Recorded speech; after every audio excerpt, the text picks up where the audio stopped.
Ever since I've had access to YouTube, there were so many creators that I latched onto for entertainment. Unlike cable TV, I never had to be there at a specific time or wait for the episodes to continue rather than rerun old ones. YouTube had countless creators all making content available at any time, whether I was hanging out in the basement after a day of school or binging an entire Let's Play series on the weekend. YouTube was always there for me. And while many of the creators I once knew have since faded or become a shell of who they were before, I still hold a special place in my heart for all of them.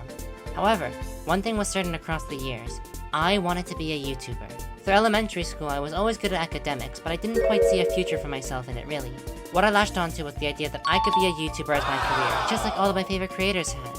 Obviously, this was never a sustainable or realistic goal, but it was mine for a long time. Maybe too long a time. Over the years, I eventually outgrew this ideology through my experiences, but I've made 4 different channels that each had content of their own, and an ambition to make it big. While my first 3 are dormant now, they still played an important role in the creation of this one. So, let's take a walk down memory lane as I show you my journey as a YouTube content creator. On September 15th, 2015, almost 10 years ago, I posted my first video to YouTube. At the time, my brother and I would play with our Mario plushies and tell fun stories together, which prompted me to create this channel. Inspired by other plush content like Goomzilla, we thought it'd be a great way to throw our hat into the ring.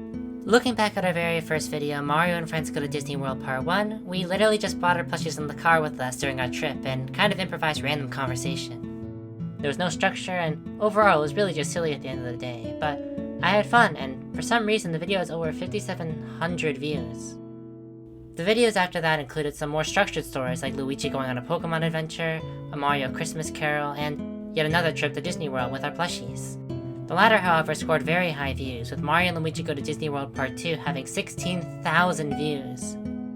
Now, this can really be attributed all to the videos having clear footage of Disney attractions, which were in high demand at the time. Again, a lot of this channel was just my brother and I goofing around with our plushies in front of a camera, with some very limited editing abilities, as I'd been using iMovie, and in all honesty I didn't really know what I was doing for a lot of it.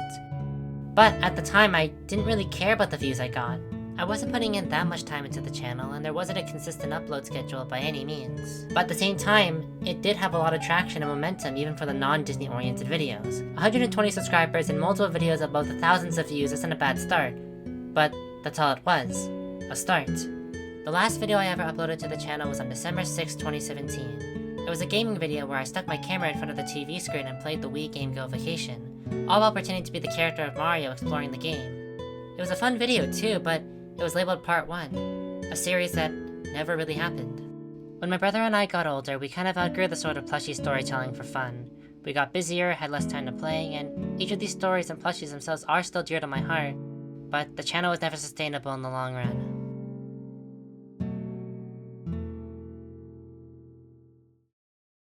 The next channel I made has only 1 video, but it was my gateway into the more scripted, structured content that I have today. As I was getting into Dungeons & Dragons, the tabletop game, I was inspired by D&D skit channels like XP to Level 3 and One Shot Questers. The orphanage! I also wanted to share funny moments from the hobby I enjoy. So, released on December 3rd, 2020, Inflict Wounds as a video is okay. The script is fine, but the camera work and pacing of the skit could use a lot of work, honestly. It really was just me filming in a room in the house with funny costumes. The biggest change was the script. Rather than an improvised story like in the previous channel, it featured a story about some D&D players playing a session with one player with a very cool spell called Inflict Wounds. But this very cool spell was very strong and it surprises the whole group. The concept was simple, and I had a lot of fun making it. It reached a decent amount of people with over 400 views.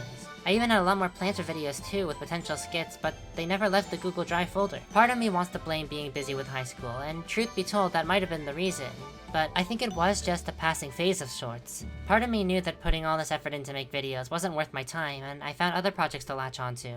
But it's a shame, really. While I could pick up these projects now, my life truly is busier than ever.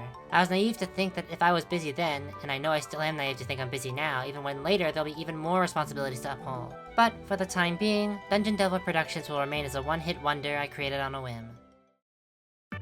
Sometime in November of 2022, a friend of mine asked me if I wanted to start a YouTube channel together. I'd ask him what it'd be about, and he explained how he wanted to make a gaming channel like all those YouTubers of our childhood used to run.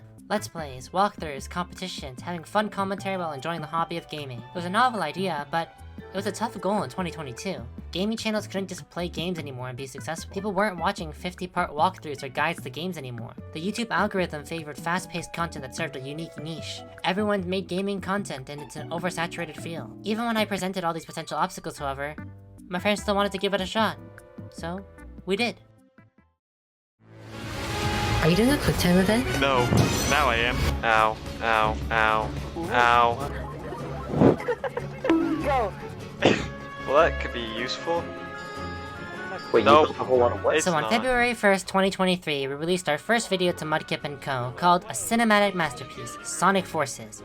For the next 6 months, we uploaded a video almost every week. We'd record 1 to 3 episodes of the game every Friday evening, then I'd edit the videos and thumbnails myself. What do museums look like? Please. Though there was a personal roadblock in the way. When editing these videos and recording them with my friend, it was fun, but the overall presentation of the content felt almost artificial and forced. And while I really enjoyed making the videos, they didn't perform well enough compared to the amount of effort I put in every week. How would that work?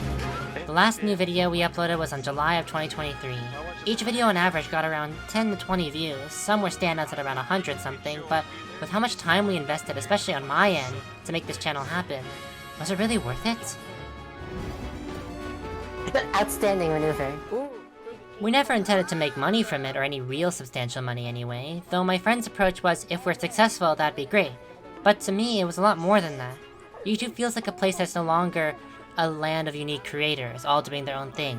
It's an oversaturated battleground where everyone's scavenging for any scrap of engagement or views. The fun and whimsy is just gone, and I really felt that. Don't get me wrong, it was a great experience. I got to practice video editing on the regular, playing video games with my friend was always a good time, but when it becomes a procedural task that needs to be done rather than something you do on an off time, it really starts to drain you. I can tell my friend had the same mentality, as he wanted to stop recording around August of 2023. We both were busier with our lives, and all around we didn't like having this obligation out of something we once enjoyed. And so that was the short life of Mudkip & Co.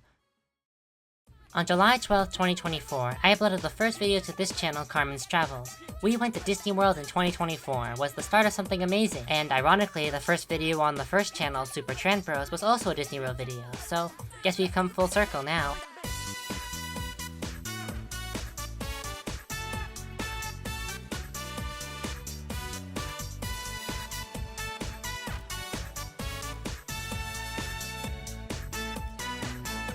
I went on this trip with my family in late April, early May of 2024, and I'd had this idea to make a YouTube video about it. At the time, I didn't think I'd keep making videos, but I thought to record footage around just in case, and I'm forever glad that I did. This was the most structured narration-wise out of any video I'd ever created before, with the quality shift in music, editing, and footage. This was the accumulation of everything I've worked hard towards, and honestly, the final product is really great, at least in my opinion. It was a video I was truly proud of. The other set of videos I'd planned upon making the channel launch were travel games, inspired by the travel show Amazing Race and the YouTube series Jetlag the Game. Having my family participate in them as passionately as I did was a huge plus, and I'd say that both games we played were not only great videos, but also great experiences as a whole. The memories we made were wonderful and part of the whole package for this new channel. Now, I knew in the long run I wasn't traveling all the time. I wasn't going to be running around the world with travel games as my job either. I'm in university, I don't have the time to take off, nor the funds to be able to afford to travel the world like that. So, I figured I needed a new form of content that I could make while at home. With that, A Talk in the Park was born. This is not only a source of content for me, but an active way to be vulnerable with an audience. I could talk about deeper topics and express my feelings on these questions I had. Now, I hope to plan to make more of these, but they continue to be really helpful, and personally, they help me keep the channel alive as well during these busy times. Now here's the real question. Even though Mudkip & Co. was fun, it was a lot of work, and by the end of it, it wasn't worth keeping working away at videos. Carmen's Travels takes double the time, effort, and planning than Mudkip & Co., so theoretically I'd feel the same way if not stronger about stopping, no? But I don't. Carmen's Travel was a project that I started purely on my own, and I had a stronger plan out the gate to keep it sustainable. I'm able to maintain my work-life balance better through this one, and I feel truly satisfied with every video featured here. It's been a fantastic experience, and truly a channel I want to keep going. For how long this lasts, I don't know, and I can't say. But as of now, I'm looking forward to all the travels I'll take and the videos to share with you all when the time comes. Until next time, bye for now.